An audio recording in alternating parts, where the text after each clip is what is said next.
Hey everybody, today we're going to take a look at installing the SQL Server Module via PowerShell. The reason that we're going to take a look at this is because of the recent release of version 22. We have some incompatibility issues with the new version 22, which will hopefully be fixed very soon. But in the meantime, for those of you who are not familiar with the version 22, it comes with all the later versions of SQL Server when you install it. So for those who are trying to go to patch 33 of version 12 of Sage X3, the later version of the runtime will have an incompatibility problem with the version 22 of the SQL Server module. So this short video is just to show you how to remove it and install the previous version, which is just a single step back from the 22. So we're actually going to uninstall 22.0.59 and install the 21.1.18256.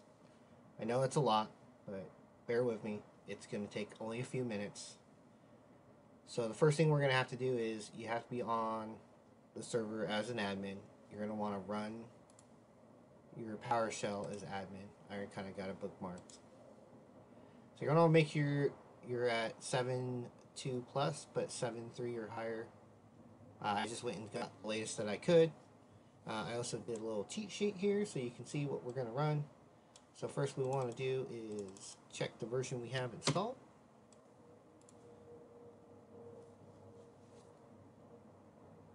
And then so you can see here, I have the latest SQL Server, so then it gave me the latest version. So what we're going to do is we're going to uninstall that one.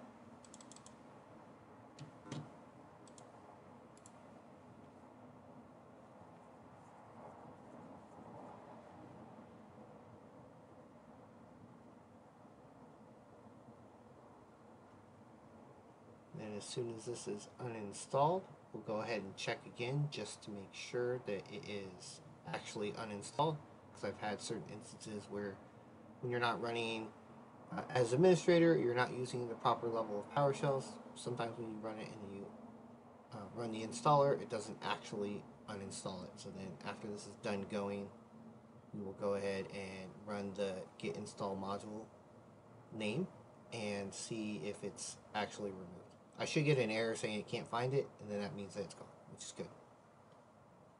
Okay, so now that it's finished, we'll go ahead and back up a couple and run this, and it tells me I have no match, so that's good. So next thing we're going to do is we're going to install the 21.1.18256.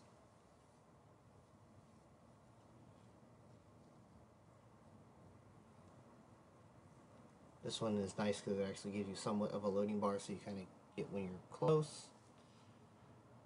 And then as soon as this is installed, we will again check and see and make sure that it is actually installed and shows the proper version.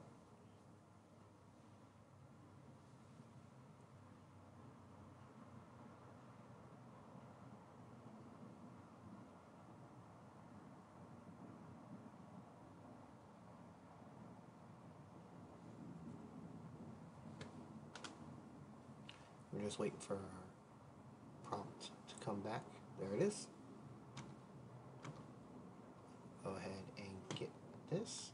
And now you can see it shows 21.1.18256, which is what we were looking for. So now if you were installing the latest version of our runtime component, it should actually go through and allow you to run the updating scripts for people who are updating or applying the PowerShell scripts for those who are installing new. So then at this point, now that everything's set up, you would then just go ahead and go back to your Safe Console or a management console for newer people and go back and try to reconfigure your process server, main server, or whichever runtime component you're trying to update, and it should go through and allow you to press the update script button to install the PowerShell scripts for the new update for the runtime. And that is all. Thank you for watching my video.